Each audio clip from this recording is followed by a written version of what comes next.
Hello. We are recording. Hello, I avoid legal snags by telling you that you're being recorded.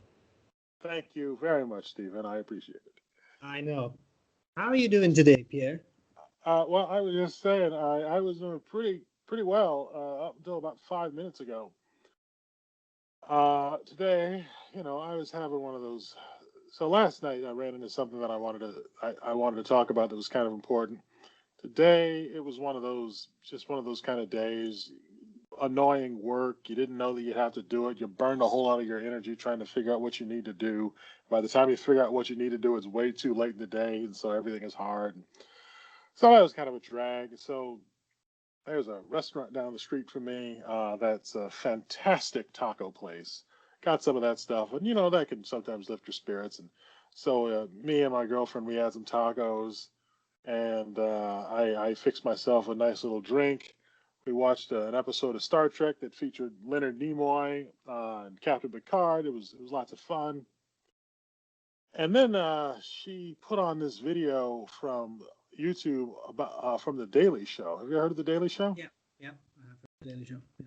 Yeah, they told us what QAnon was. Uh, do you know anything about QAnon? No, I don't think so. Okay. QAnon is you know, It sounds vaguely familiar, but I so maybe it'll click when you explain it. But yes. see, it's okay. So before I get too far into that, I want to say one of the big things that got talked about early on in 2017, and a lot of the time, and more after Donald Trump got elected, was the importance of talking about how we talk about stuff and how we choose what we talk about, particularly as it applies to how the media covers things. Because the media, or whatever it is, when we talk about X, the way that we talk about Y, when X is fundamentally different from Y, we can create problems for people who listen to us. And I've mentioned the name of this group twice now, and that's probably as many times as I should if this is going to be recorded and put Right. out there. So I already said it twice. I'll leave it be there. We probably don't need to say it too much more. Uh, it is, I'll just say it's crazier than I thought it was. Right. And it's crazy in the sort of way that if I tell you out loud, just the words coming out of my mouth give it more dignity than it deserves. All right. And and it's I I just you know I had no idea.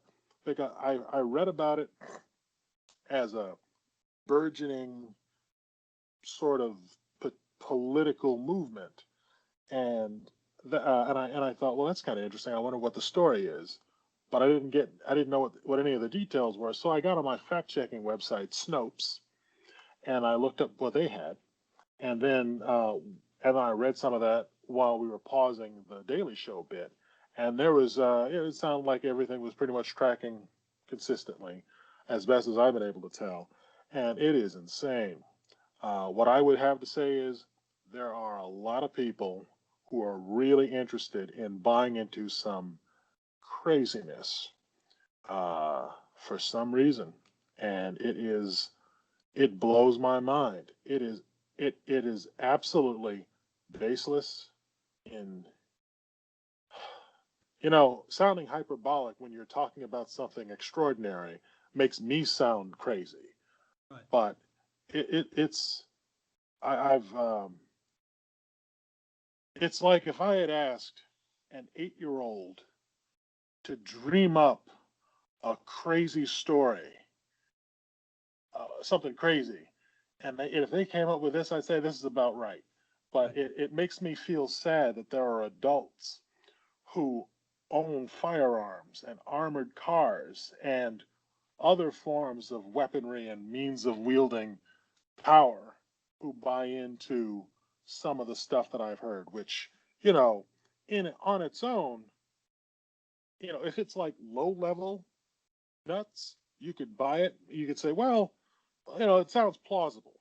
It's probably not there, but it could happen, Right. like just as much as you could conceivably take off a sandal and throw it down the block and hit somebody that you were trying to get on the top of the head. You could, sure you could, but no, it's actually mixed with some stuff that's just flat up nonsense.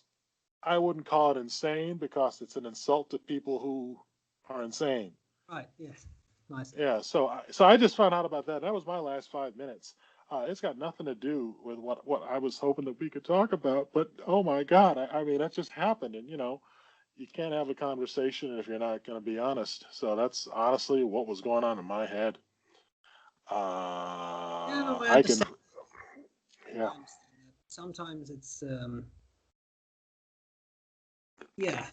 I think disturbing to me is the word that expresses the kind of things that people believe, choose to believe, the vague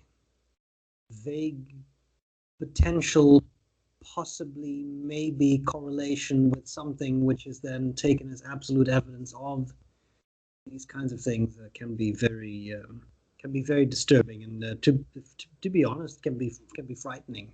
Yeah, frightening sometimes. what, me and my girlfriend, we the thing, the little 8 minute explanation. It was a if you don't know now you know, and it was over, and we just, I mean this is the same face I've had for like the last what 15 minutes now. Uh, you know, I mean.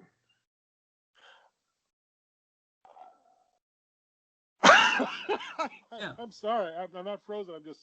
I'm nonplussed. This is what it means to be nonplussed. yeah.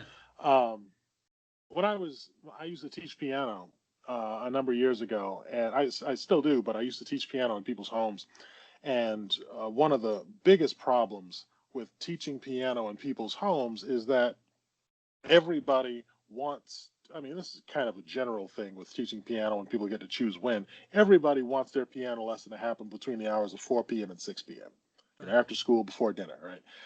And, that's just like, I have no flexibility with my schedule on that. You miss it, I'm charging you, whatever. I got no flexibility on that.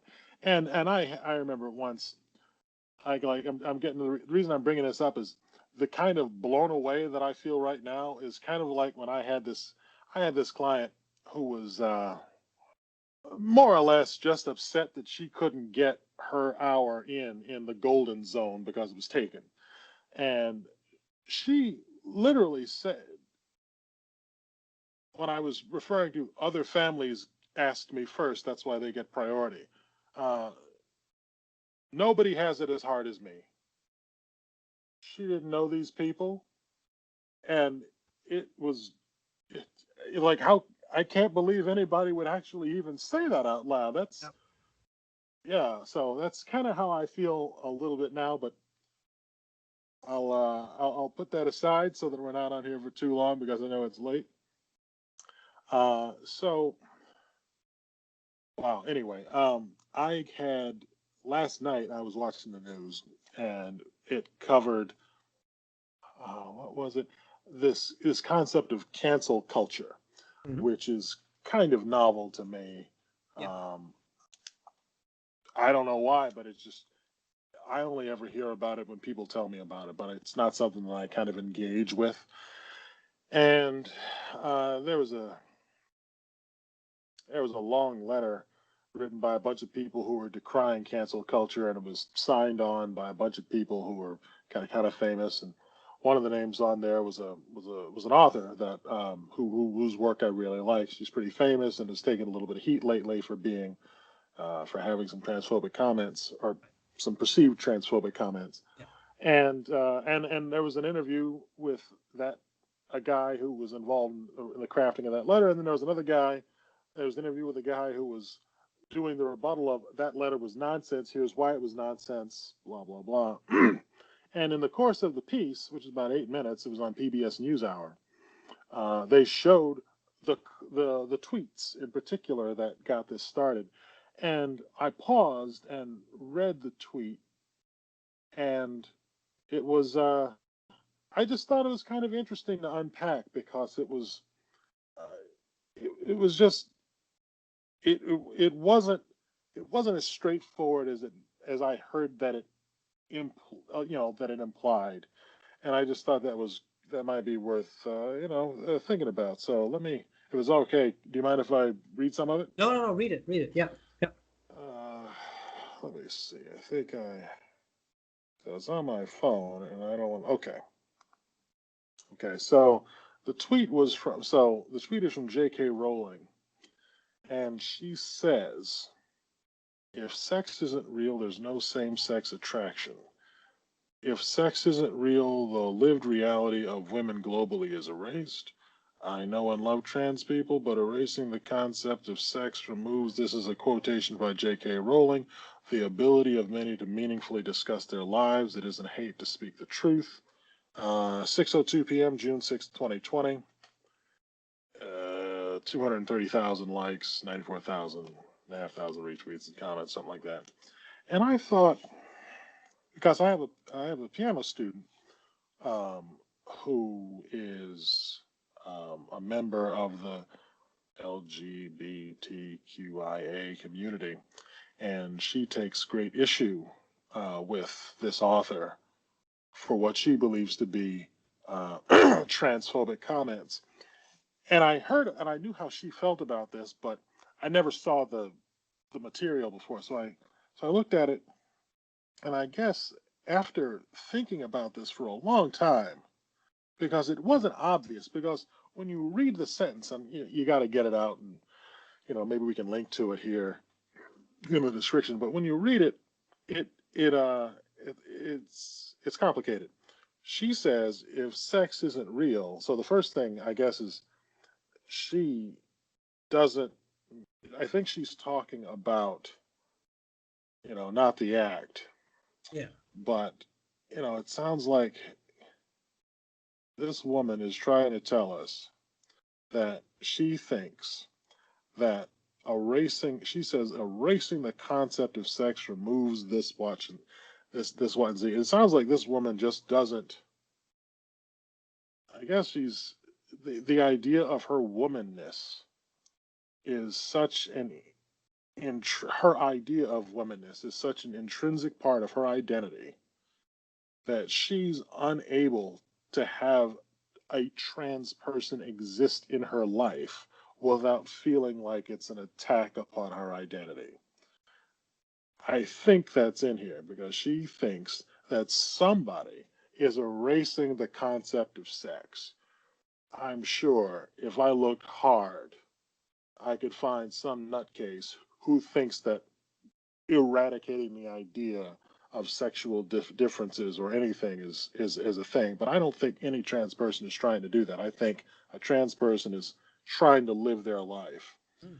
And Yeah. this woman just can't stand to have people who think that way doing that. I don't know that she hates trans people. I don't think so, but she is yeah, she's definitely going wide with this one. And I thought that was I think that was just kind of silly.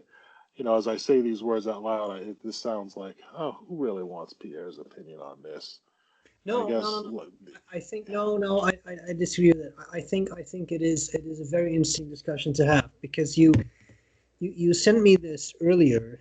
Um, I have I have also I've probably reread this tweet about 30 times now, and I still have trouble interpreting it. So I do think it is an interesting discussion to have to just try and understand what she means because my first reaction was also what you said. So if you go over it line by line, she says if sex isn't real, there's no same-sex attraction. Okay.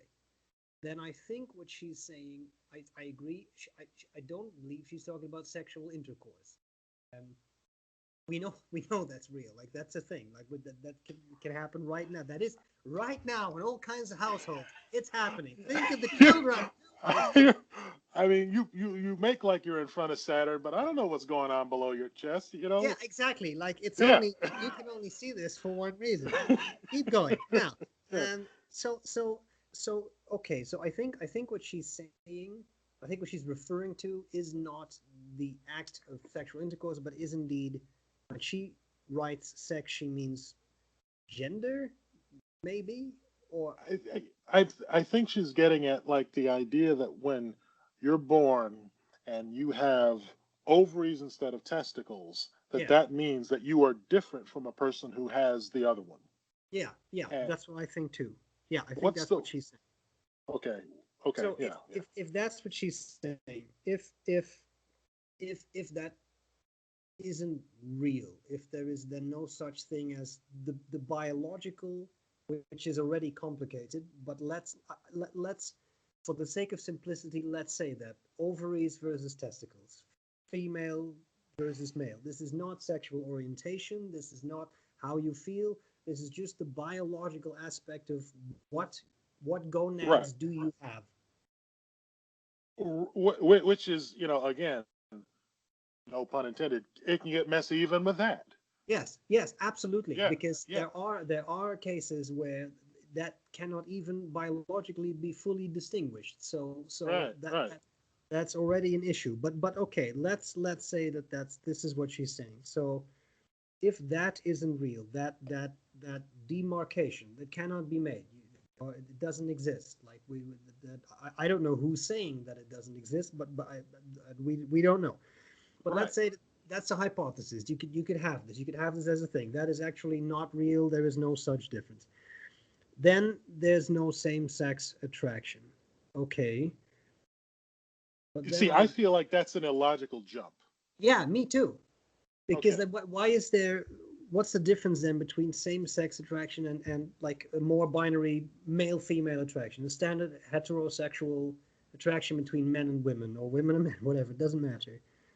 So if that difference between gender isn't real, then she's saying then there can be no attraction same sex. So let's say men and women. That cannot be the case. I think we're going probably deeper than she went. I think she's just saying, like, if you're going to say that the concept of sex as we described it isn't real, then you can't use the word in this other term Yeah. that other people like you like to use. Right. Right. And it's I got to bring this up. So this Yeah. this is actually what I sent you last night was a photograph from my television Right. screen Right.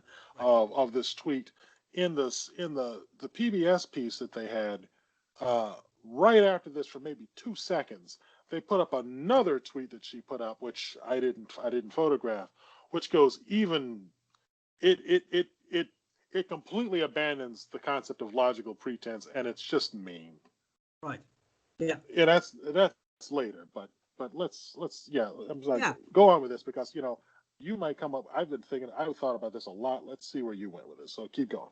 Well, no. That's interesting. So okay. So if she says if sex isn't real, so let just for the sake of argument, I'm going to say if gender isn't real, if the male female that the distinction, if it's not real, Okay. then the lived reality of women globally is erased. Um, that's that's a that's a really really broad statement. But okay, I'm not saying I agree. I'm just saying okay. This is you're trying to build up an argument. I think. But I mean, like, what would happen if let, let's play a little fun with words. Let's look at Yeah. the second sentence, and let's cut the first clause. Yeah. Let's just say it's just the lived reality of women globally is erased, and let's Yes. ask, what would it take? What cosmic phenomenon would it take to erase the lived reality of women globally? What would that Yes. have to be? Yeah. I don't understand. It's such a like what does that mean? Because if your lived reality is erased, then I think then you're gone. Like then there is nothing. Then you enter the void, and there is nothing. you vanished from the pages of history and from Yes. memory. Yes. Yeah, yeah. How could any trans person have? No trans person has that kind of power. I No. you know, yeah, And and, yeah. and nor do I think that. I mean, of course, there are always extreme cases on every side of a discussion. So, but I cannot imagine that it is the intention of the average trans person to think I'm going to erase women from the face of the earth, or they're like, I don't think that is a logical conclusion to draw. Yeah. Yeah. Yeah. So that, yeah, no, and then I always get concerned in general when people have sentences like I know and love X, Oh, but oh, but oh, you know, somebody gave me a, yeah, I'm sorry your mother died, but once. Somebody gave me that once, I'm like, nice. oh, yeah, This yeah, this yeah. is yeah, that's yeah. And I think this is what we see a lot. Like like I really love black people, Pierre, but But I'd rather not have them as neighbors because, and clearly I'm not saying that for the record, but yeah, this is yeah, an example. well, yeah, It's a thing. I think I yeah, think in our society this right now this is you know, quite a quite a big thing. is that they're saying I want to apologize in advance for what I'm about to say. Maybe don't say it, of course, but Yeah, that would, you know, I mean, yeah, I didn't learn this line until I was in college, but I had a piano professor who said, try your best to live your life beyond reproach, such that you never have to apologize for anything that you say or do. And if right. you're not sure, just don't do it. Don't say Yeah, it. You don't have to. yeah, Nobody will miss it. yeah, yeah. It's the same thing as what in my mind is with all due respect, and then usually what follows is something that's the most disrespectful thing you could possibly say at that point. But I feel like that particular line is fun to set up though. Like in movies, it's always it's just yeah, it's funny. yeah, That one, yeah. But yeah. yeah, I find it hard to say that and mean it in the real world when you're not trying to be funny. Like, with all due respect, sir. Oh my God, what? Just say it. Yes, yeah. Yeah, yeah. Just doesn't add much. Yeah. So um yeah, so I will say I'm still confused about You know, what she's trying to say. And I think your yeah. interpretation, I think you nailed it with I think that's what she is trying to convey. She. I've heard this line from some people, and I talk with my student about this. That some people, they are such. My piano student is early teens, and you know, she was just thinking, why? What difference does it make to you how I live my life and what I do? Why do they care? And I said, some people they just have such weak identities. They are such weak people that anything that gets in the way of their weak grasp of who they are just feels like they're being torn apart. And Yeah. the sad thing is, I feel pity for people like that because I wonder what happened to you that you had to build this identity that can't withstand a little discussion, you know, a little confrontation, a little disagreement, or like if you have a religious perspective and your faith is so weak that you can't talk about it and you can't answer questions about it. Haven't you thought about it? Are you either not reflective, not self-reflective, or it's just, oh my God, you built your life out of cards. That's just so sad. Yes, I know, I agree. And I think that the issue I think that the issue in many cases like this lies in a very basic and very almost I would say a cliche of a group that is different from you and that you cannot fully understand and that is perceived as threatening. Like in this case, like I let's say I am a straight male, which I am. I find it difficult to picture what it would be like to be a trans person, because I am not a trans person, so it is hard for me to imagine what it would be like for me to wake up every morning and think I am in a male body, but I feel like a woman. I can't exactly picture what that is like. But that doesn't mean that that becomes a threat to me, or that means that a group of people is a threat to me simply because I do not fully understand what that group of people goes through. And I just, go ahead, go ahead. I think maybe we can try a different example. Maybe we can make this real. So imagine you're back in high school, you're in gym class, you're in the locker room, and there are two guys making out in the locker room while you're mostly naked. You Mhm. know, um, what's going. I can't envision myself in that mindset because I can't remember ever being in a position where I might have to think that way. But Yeah, I mean, like, what's going on in somebody's head that they see two guys having a good time? What's that got to do with me? yeah, exactly.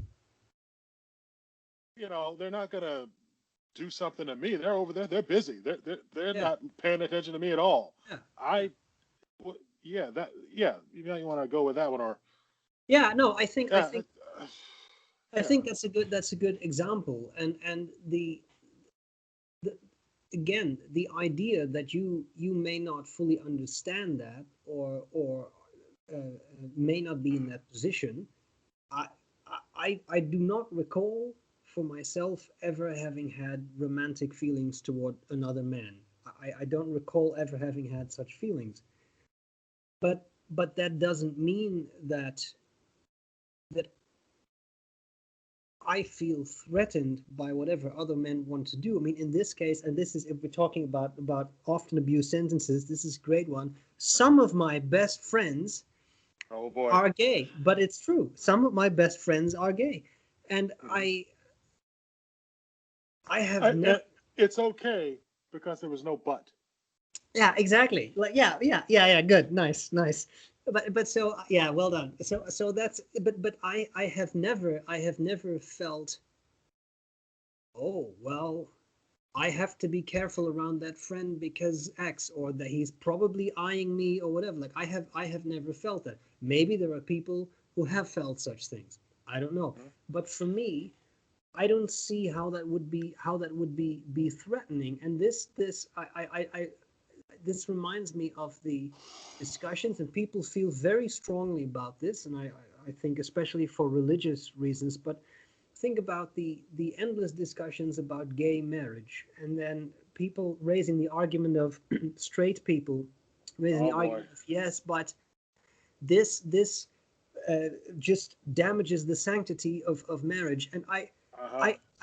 I simply I cannot comprehend such. I mean, what is it exactly what you said? What is it to you? What does it matter to you if two men, two women, two whatever, if they get married? I've been trying to I've been trying to wrap my head around what's going on in the. I've been asking this question to like nearly every person that I know, everybody I meet. I'm like, can you help me get into the mindset of some of these people? And you know, I, I I think I've gotten close. It's like, for me, I am not a linguistic liberal. I guess I'm conservative in terms of how I like language to be. Hmm. I have this way of look. I think of language as this. It's the way it is, and the reason I bring this up is with some of my other friends that we talk about linguistics a fair amount, and one of the kind of truisms about language is that language evolves, and it like any evolution, it happens a little here, a little there, very slowly, on and on and on. And I think I can accept that language moves on and that it's gradual. But sometimes when I feel like there's a new term being forced upon us by people who want to use it, who are trying to actively shunt the language forward, I recoil against that. It offends like every fiber of my being. Hmm. I just don't like it. I just don't like it. And do I have a rational reason for feeling this way? No, Hmm. I don't. I just don't like it and I want it to stop. And it's terrible. I don't know that anybody is a victim of this conservatism that I harbor in my heart of hearts. Um, like one thing that has bothered me for a while was when people were saying that blah blah blah is a thing. That phraseology that got on my nerves, but not, I've heard it enough times where I've just been beaten into submission, so I'll occasionally use it when it's right. Or about 10 years ago, when people would say blank is the new blank, Oh yes, yeah, yeah, yeah. that was one that got under my skin. But at some point I learn how to use it, and then I use it when it's appropriate, and I think I use it well the few times I use them, so whatever. But the idea that I have this, what some people would call, narrow conception of how a certain thing that's important to me is used. And when someone else is over there just, you know, like, oh, you want to know something that really gets under my, and I know I'm feeding the trolls and the commenters. I know I am, but don't care. When did it become okay to just start finishing every time you want to be optimistic in an email, you got to use an exclamation point, or Yes. when people just start not capitalizing. Remember that when Yeah. Yeah, yeah, capitalization oh yeah. just Yeah. that like I okay, I what's it to me? What someone else's uses, it offends me when I see it. I just don't like it. And Yep. it's just a matter of, I just don't want to live my life that way. And seeing somebody else do that and this is the part where my metaphor breaks down. Yeah. I say, to the most that I can say is so and so using no punctuation or, you know, not capitalizing emails to convey a sense of whatever. I'd say you're not conveying what you want to convey. You should just learn more words and learn how to use them. The language can support it. You don't have to come up with something new. Oh, another one that really gets me. When people say, like, so when's your birthday, Stephen? I'd like to gift you something. Oh yes. Yes. I could just give it to you, but no, I have to gift it to you. Like I have to Yeah. turn this, create a new verb where a perfectly good one was. Okay, so like that stuff, but it's just, I can say, if you want to use that way, I know you're treading all over my language. I know you're effectively taking all the stuff that I believe in and you're dumping soot all over it. It feels that way, but I'm not going to try to stop you. Hmm. I'm not the grammar police. I know I probably sound like it, but I'm really not the grammar police. And it takes a lot for me to really get ginned up enough to make a comment about what somebody else says. But I can let that go because I don't know. It annoys me, but it's not hurting anybody. It's okay. Yes. It's okay. To me, it's okay. I guess it's okay. It doesn't, but that's the closest I can get to trying to get into the mindset of these people. What do you think? How am I doing on that? Does this sound like Yeah, I'm, no, no, no. It may be something like that. It may be something like that. That someone thinks, people think no, but marriage is defined this way. For example, I think often what this boils down to is some sort of religious argument, right? Like but the Bible says, or maybe the Quran says, or some a holy book says, marriage is this and this and that, and that will, as far as I mean, I think pretty much every religion will say that has to be a heterosexual marriage. There cannot be man man, woman woman. That cannot be a thing. So I could see how someone might indeed reason along the lines of no, but this, for example, religion shapes my entire value system. These are the sets of rules that I abide by theoretically, and part of them is this is marriage. It is a sacred thing because it comes from my holy book, and therefore if anyone messes with that, then that violates my feelings about this, and offends me because of the way this term should be used and will now be used. Maybe something like that I think ties in with what you were saying.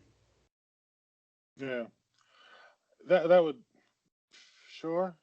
I mean, is when I hear myself explaining how I feel about language, you know, it's the closest that I can come to trying to, uh, impersonate for the sake of trying to understand, Yeah, yeah, that conservative viewpoint. It's close, but like right at the end of it, though, it's still always there's no good answer to the question of what's it to you, though, other than exactly. Yeah, unless you're the arbiter of you know objective truth or moral language or morality, what's it to you? And I guess I could respond with, well, nothing, but I'm gonna vote people in to office to support my view of how language should be and try to get as many court judges installed who see things my way because, damn it, I'm just gonna fight with this until the very end. yeah. Uh, you know, my retort to that would be, why is it worth it to you this much? And then we get into a long talk about, what language means to me, and then hopefully, Yeah. you'll understand a little bit. No, but You know. I see what you're saying. So I was watching. I should have sent this to you, but I forgot. So I watched a video after the tweet you sent me on YouTube, and I can probably find it and link to it. But it's not very long, and I've only watched it once, so I now have to try to reproduce the argument. It was a short interview with Jordan Peterson. So that can be a very Well, that show's over. it's going to be an opinionated thing when that happens. And I think the topic, because it was a snippet, I think, from a longer interview, but it ties into what we're talking about in two ways. It ties in to the issue of these kind of transgender issues, and it ties into the issue of language. So if I remember this correctly, he was making an argument along the lines of, he objected to, because of course he would object, whatever it is he would object to. So he objects to the fact that I think the Canadian government had passed a bill, or was about to pass a bill, that would um, make it obligatory to use the the the pronouns that a Chosen person chooses. pronouns. Yes. So him, her, she, him, they, etc. And the argument he gave against this, I think, was twofold. He said, um, the government, I'm paraphrasing, he said the government cannot make that call. The government cannot make me use certain pronouns if I do not want to use those pronouns. I think that is a fair way to summarize what he said. And the second thing that he said, and that I found interesting, and that is not to single out anything, whatever, but he said something along the lines of, plus I just don't understand it, and I just don't understand her, they, I just don't get it. So that's another reason why I refuse. Again, this is really paraphrasing. So I think that is in itself an interesting argument, because when I heard that, my thought was, okay, I understand that you are now entering the field of free speech and the government telling you what you can and cannot say. Um, and that some people would take offense to that. On the other hand, I also think the government has said, here you can drive 100 kilometers an hour, there you can drive 110 kilometers an hour, and that also restrains your liberties, because then you will be fined if you don't. So I don't really see how different that is. But sure, when the freedom of speech thing comes in, and things suddenly become complicated. The second point of the argument, though, I'm not saying that, for the record, I'm absolutely not saying that I agree with him. The second point of the argument of, yeah, and I just simply don't understand this, so I refuse. I think that's a really hurtful thing to say. It's like, well, I mean, I cannot imagine that if I were to tell you tomorrow, Pierre, and I'm not trying to poke fun of this. I'm not trying to ridicule anyone. I'm using it as a serious example. If I say tomorrow to you, Pierre, you know what? I really feel like a woman, and from now on, I want to be StephenBrown. And could you please refer to, when you talk about my reviews, could you please say her reviews instead of his reviews? Right, let's imagine this. then I cannot imagine that you would say, Brown, this is just nonsense. I don't understand this at all, so I refuse. I don't understand how that would be an argument. But how do you feel about that? I've this is I know somebody who has a trans grandchild, Hmm. and there was a gigantic article in the Atlantic that I read a couple of times talking about how complicated the whole idea of not being matched up with who you are, can be. And I'm like, I'm so glad I don't have to think about that. I mean, Yeah, I know that sounds bad, but I'm just glad. It sounds terrible. I don't want to have to think about that. yeah, no, I think I'm, that's a you know, yeah, that's a fair thing to say. you know, It must but be very complicated. the issue is this person I know, they're told we got to use the pronouns that our grandchild wants us to use. And then I met the grandchild, and the grandchild, to me, looks one gender, just Right. one. That's what I see.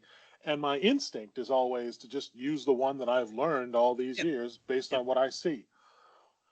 But the part with Jordan Peterson's metaphor example breaks down, and where this kind of breaks down is I don't think the conversation stops there, because the way I see it is, if a person comes up to me and says, like, before I forget, I wanted to say I think Peterson's line I could say against Jordan, you might lose a little bit if someone wants to make the argument that deliberately using pronouns that another person wants you to use, or deliberate using the opposite pronouns from what someone wants you to use, could be classified as hate speech, Yeah. because if you do it intentionally, you could say that you're attacking that person's identity the same way you would based using racial words or something Yes. else.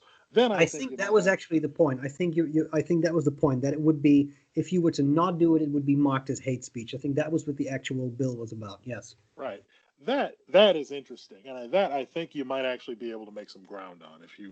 because if you talk about identity, trying to use words to take away someone's identity. There you go. There we go. But so I would put that aside. But the other thing is that when you have that issue, that conversation comes up with somebody about the pronouns, it plays out kind of like this. So and so, actually, I go by the pronouns blah and blah.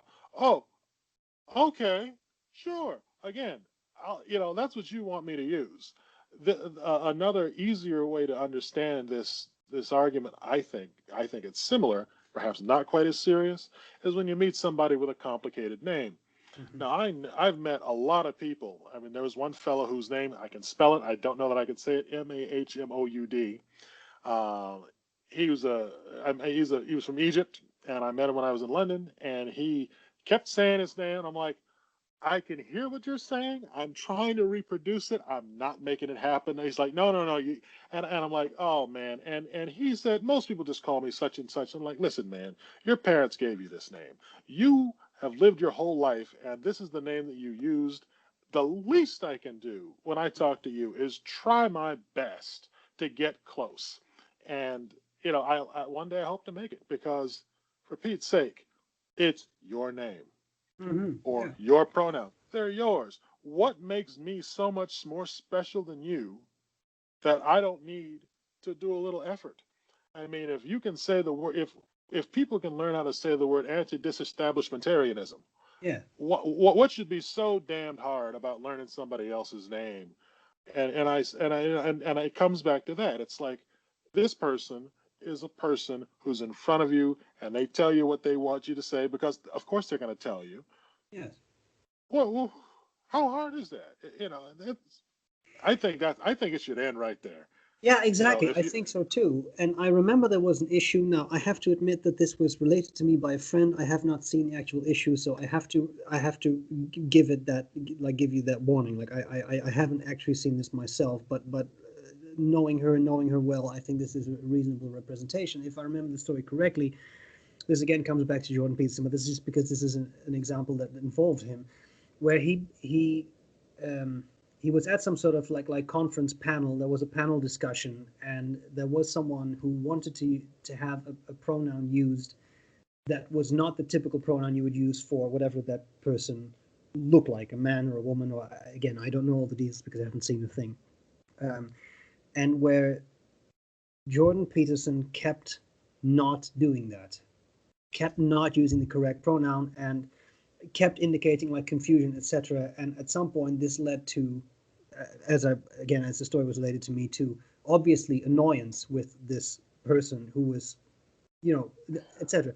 And there too, I agree with you. Like the simple matter is, how hard is it? This is a person with a PhD, so you would think they have, There's a tiny argument I want to interject here. So, yeah, in principle, in the conversation, it goes both ways. You could say to Jordan, how hard is it for you to learn what somebody is asking you to do for the sake of your interaction? You could also say to the other person, hey, you're asking a person to do something that they've never been trained yeah, for. yeah. Maybe you could drop it. But the part where I think you run into trouble is, okay, who's taking a greater hit? Mm-hmm. You know, he is being asked to do a little extra work. This person has the identity that they've been struggling with for a long time is being Yeah. stabbed at each time. Who should probably get a chance to take and I think that I would debunk that argument too, which I think is nearby when that question comes up. Yeah, I think so too. And it's just yes, that it may be foreign to you to do so, that you may not be used to it. I mean, I see this a lot on Instagram where people now are actually indicating him, his or her, etc., which wasn't in my world that I was in, wasn't a thing, say, a year ago, but I'm seeing it now. Maybe it was there, but I didn't notice it then. I notice it now. But although I'm not used to seeing this, I cannot say that this means that I now take grave offense when I see it. As you said earlier, I just think, okay, this is someone who wishes to be referred to in a specific way, identifies a certain way. What's the issue? What is it to me to try and make that effort, even if I'm not used to it, to do that? Like, what do I stand to lose from them saying, "Oh, you want to be called her? Yeah, I know you look like a him, so you're going to be a him to me." Like, I don't understand. It seems so insensitive, and I just don't understand what is so difficult. I understand your point. I think it's a good point of we're just not used to it. Okay, we're not used to it, but we can learn all sorts of things. Yeah, what makes you being not used to something doesn't exempt you from having to learn new skills for the Yes, sake of conviviality. yes, yes. Yeah, an interesting person. If we could ever loop in a guest speaker here, would be interesting to talk to. I think it's Counterpoints. I forget their name. Have you heard about this person? I don't think I so. think ContraPoints. I think this person is on YouTube and they do really interesting. Well, we'll talk about them later. I'll fill you. It's kind of interesting, but Yep. yeah, I don't know. This has been a recurring theme for a long time. I guess it's coming to a head maybe this week for me, of me just being baffled. Yeah. I Yep. on Friday I got an unpleasant call back from a friend of mine who I've actually known for over 20 years, and they politically, I've heard, are conservative. And I just wanted to ask them some questions because, as you probably guessed, I'm confused a lot of the time. Mm. And I more or less I have a lot of respect for you. You're a really nice guy, but I just don't want to talk about this.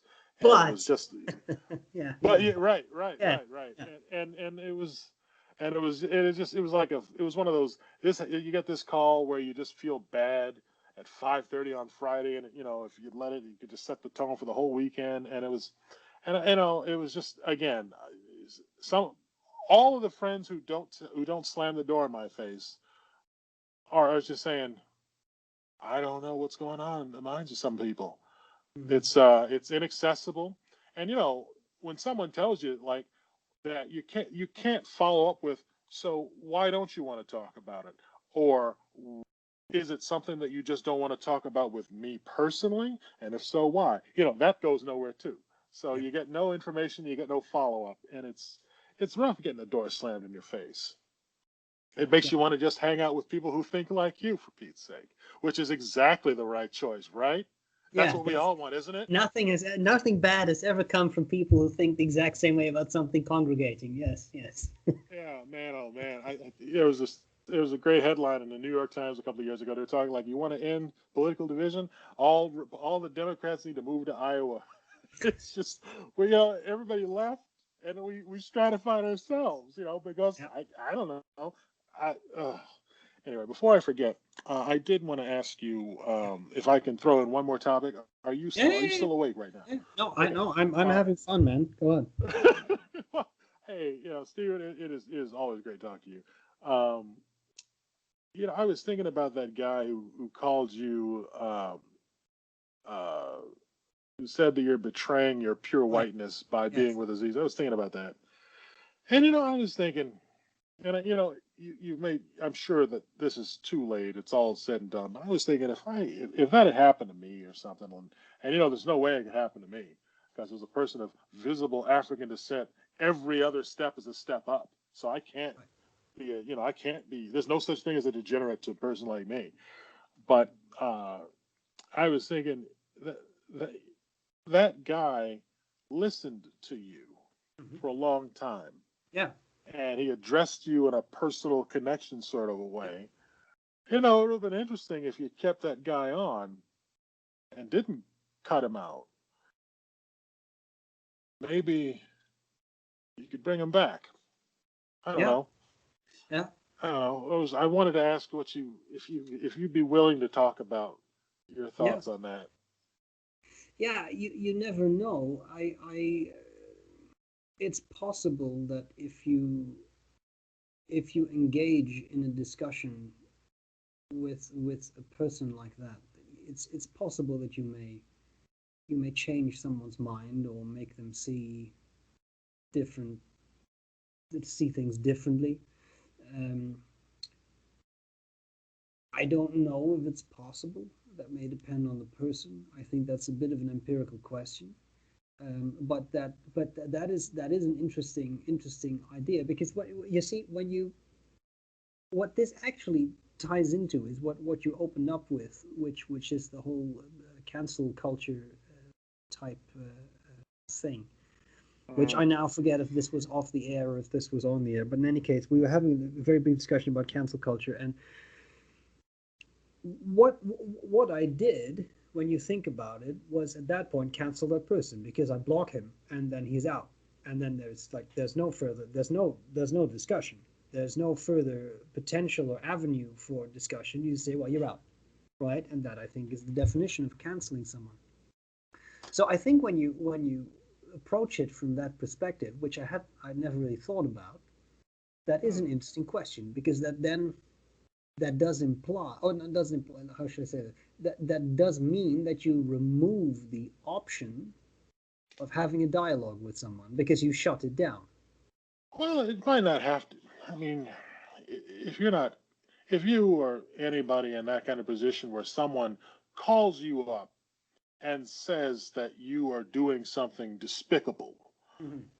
I can understand not wanting to necessarily talk to that person.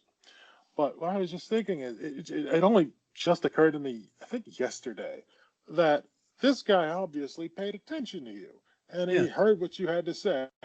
And I thought, oh, you must like if he didn't care about you at all, he might not have said anything.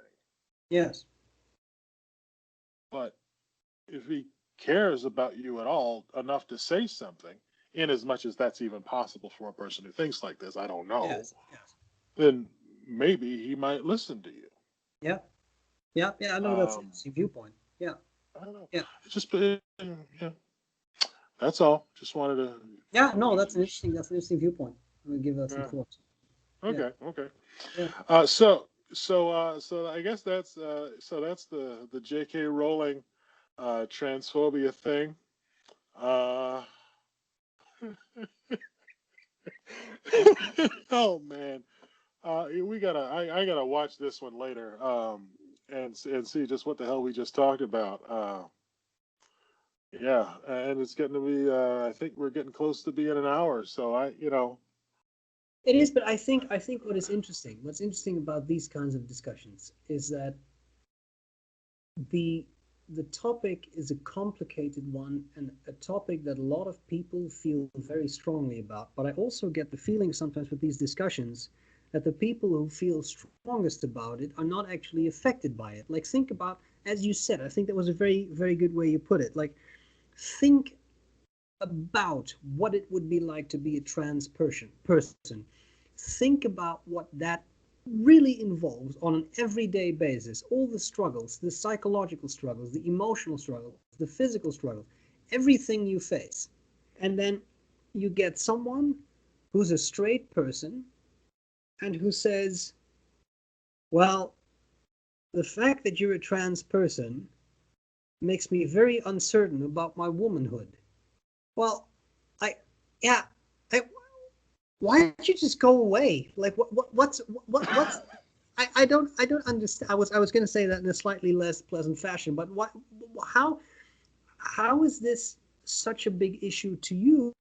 You're not even actually involved. You don't face all these struggles.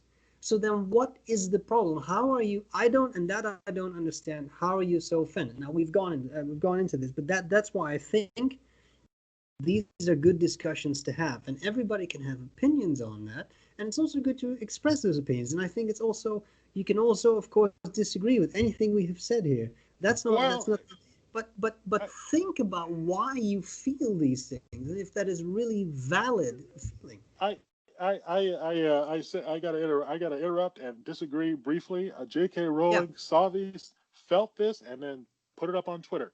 I yeah, was telling my piano student she didn't need to write a tweet. What she needed to do was work out some stuff in her journal at night. Get out a yeah, nice fountain pen, and then because obviously this is more about her than it is about the trans community. yeah, It's not obvious, but I think yeah, it's in there. yeah, yeah, Yeah, I don't. I mean, the whole, being a billionaire, super famous author, using your communicate at a moment's notice to the entire world platform to talk about something that's like this. It's like, I mean, half baked emotional thoughts run through my mind, all the time. But I don't tweet about them. Even if yeah. I had a billion Twitter followers, I'm like, don't put it out half baked. This is clearly half baked, and Yeah, I and, mean, and we could, what's the yeah. consequence? What's the consequence if you do with such a big following? Because you see how many likes this has. People, I think, feel validated. But again, like look at how much time it took us to discern what the hell she was trying to say. Like just to actually dissect what her argument was or what she was trying to get at. But the problem is, I think that people often do not do that and think, yeah, she says it. There we go. That's exactly how I feel. And now she has Uh, validated my feelings, so I'm right. And that's a uh, dangerous thing. boop, like, yeah, Yes. Yeah, yeah, exactly. uh, yeah. And speaking of, to a certain degree, I think we might be preaching to the choir a little bit because I have not heard from anybody who disagrees with us strongly, Mm. yet. And, I'm not trying to poke the bear, so to Well, let's see speak, what but, happens now. I feel like, we're the transphobic people, we're the transphobic people who are willing to think through what we just talked about. Yes. As you know, I've never been able to find one. Yeah. And yeah, I mean, they're clearly out there. But man, oh man, they don't want to talk. They don't want to talk. And, that leads me back to my sad conclusion that maybe these people don't want to talk because they're weak. And the argument that a person who doesn't want to talk but isn't a weak person but just chooses not to, I think that rings hollow because if you really are in an argument with somebody and you think you're right and the person says, prove me wrong, who keeps their mouth shut? Yes. What? There's that doesn't happen. That never happens Yeah. unless there's somebody that you're protecting by keeping Yeah. quiet. But I don't buy that at all. I think there's just plain old weakness here, and it's sad. I'm not the strongest guy either, but you know, this is sad. Anyway. It's sad. Yeah. Yeah. So, do you know who Tony Laren is?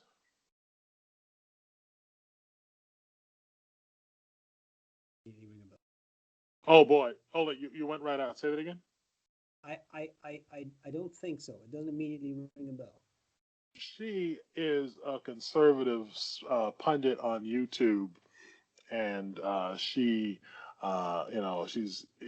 anyway. Maybe take a few minutes and have a look at some of her stuff. She kind of goes a little extreme uh, sometimes, and I can hear her in my head making the argument that just because a person doesn't want to defend their positions to you, you insert expletive, doesn't make them weak. I can hear her saying that, and I wonder what she would say if I said, I don't buy that argument. If you thought you were right and somebody challenged you, who keeps shut unless you're protecting somebody else? Who does that? Yeah. So, yeah. I don't know. Maybe you should watch Star Trek, Stephen. Yeah, I Because shall. they in the Vulcan universe, the Vulcans live to be like 200 sometimes, and I don't know. It's a shame that we can't live to be that old, and keep our faculties most of the time, because it might take that long. Because I really want answers to this. I'm really just curious. Yeah. Anyway, Yeah. so shall we call it a night?